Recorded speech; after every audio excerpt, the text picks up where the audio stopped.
Vanakkam.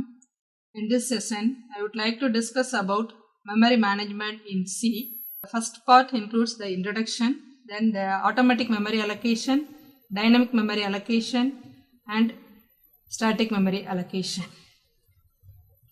Memory is an array of bytes, and each memory location has an unique address. It is referred by the address value. That address is called as a pointer. The memory is one of the valuable resources which is maintained by the system. It needs to be handled efficiently. The memory can be allocated in three ways: automatic, static, and dynamic. The memory allocated has to be released by using the memory releasing functionality. That memory releasing can be done in two ways, either automatic or manual. Automatic memory allocation. The variables which are declared non-static and inside a function are called as automatic variables. Those variables gets memory allocation when the control flow enters into the function, and the allocated memory is automatically released when the control comes out of the function. That is, these automatic variables are stored in stack and they are not automatically initialized. The following program shows automatic memory allocation. In this program, it has three functions: the main, sum, and meml. In main function, a variable C is declared as type int. It is declared within a function, so it is called as an automatic variable. The memory for this variable is allocated when the control enters into that function. In main function, it calls a sum function.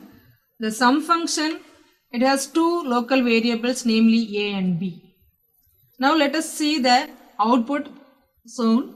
Here the memory allocated for a and b is 65518 and 65516. That sum function completes its execution. The control returns back to the main function. Here it calls the next function memall. In this function, it uses two local variables, namely c and d. The address for those two variables are same as the address for variables a and b. Since the automatic variable memory allocation takes place when the control enters into the function and it is automatically released when the control comes out of the function. The address used for a and b is used for the variables c and d also, because both are local variable. Their scope and lifetime is only within that function. It is not accessible outside that function. Then the next type of memory allocation is static memory allocation. Here the memory allocation takes place during the compilation time of the program. The variables that gets allocated by this type are global and static variables. Global variables means the variables which are declared outside all the functions. And static variables are variables which are declared with the keyword static. These variables are automatically initialized, and the allocated memory is automatically released when the program comes to an end. So the scope and the lifetime of static variables is throughout the program. The next example shows the usage of static variable. Here the variable g at line 4 is declared as a global variable. In the output, when I am printing the value of g from the main function, the g is 0. I haven't initialized at that line int g.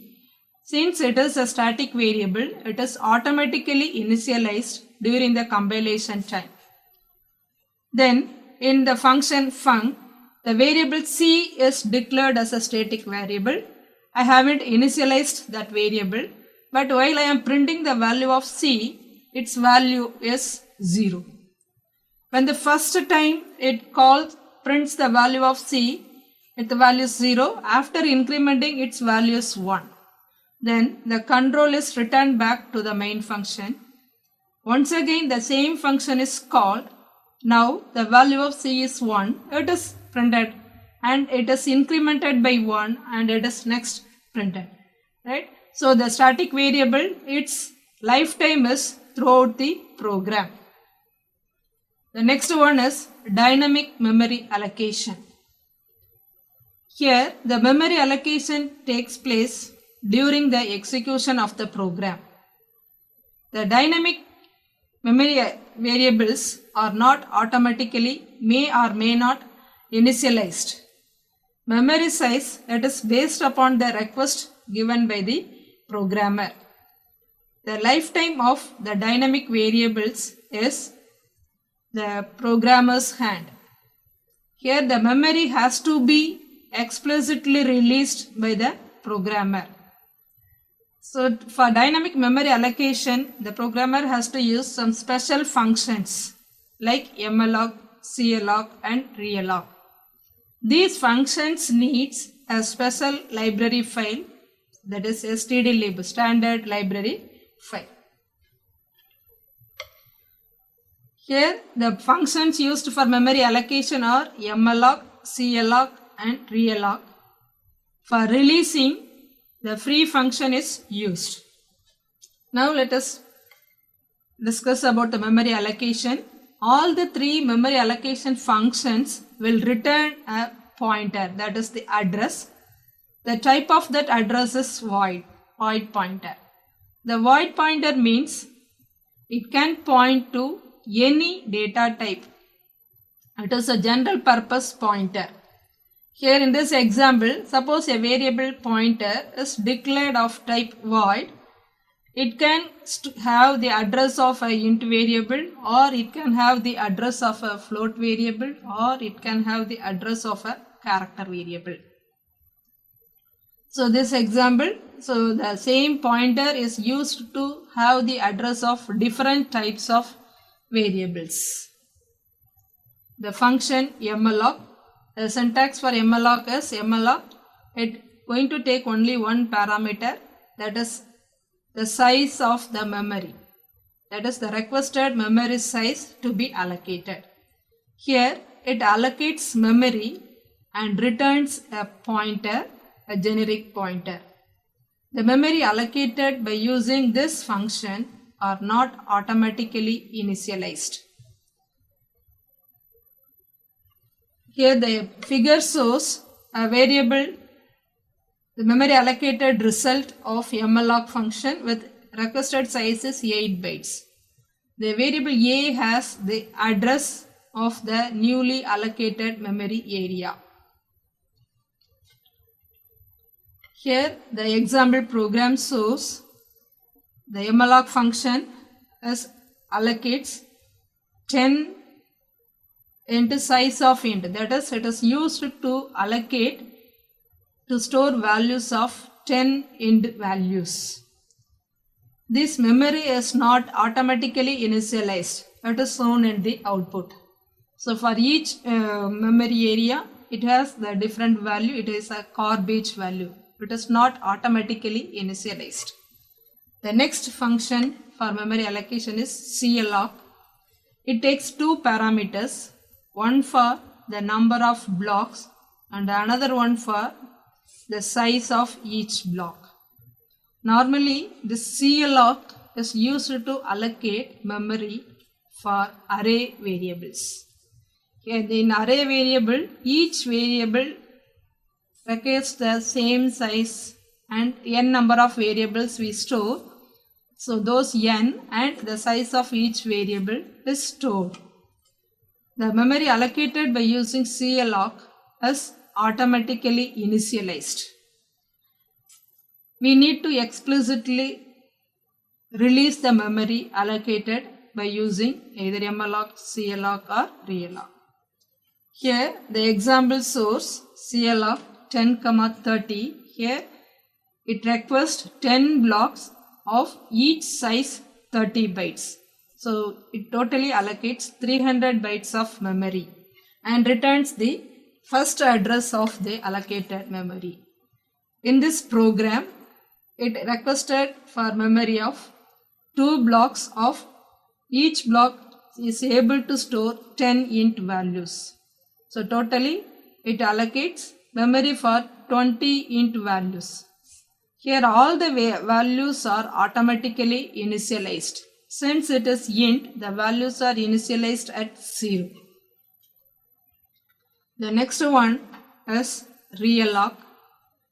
It takes 2 parameters. The first one is a pointer, the address, and the next one is the requested memory size.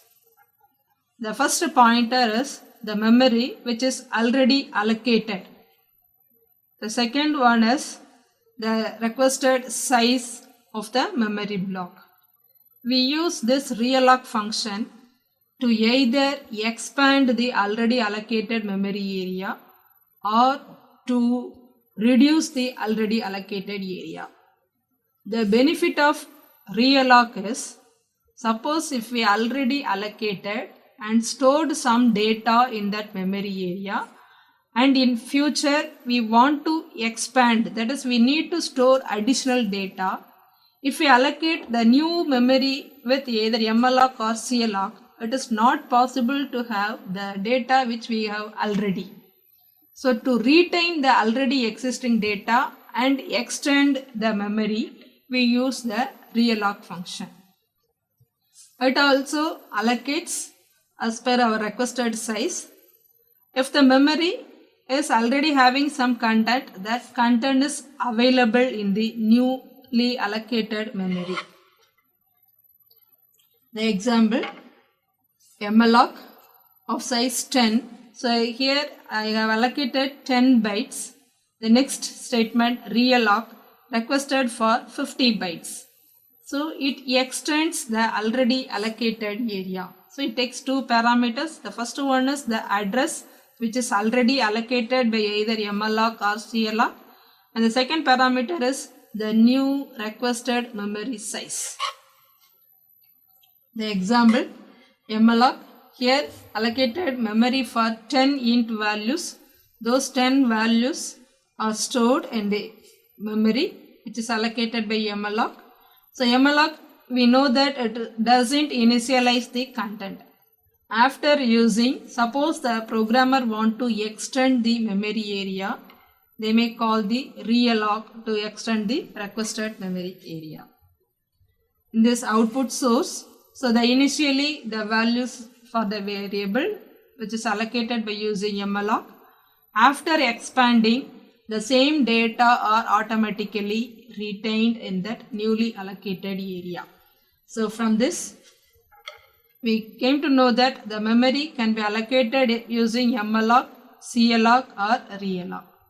All the memory which are allocated dynamically has to be explicitly released by using the free function.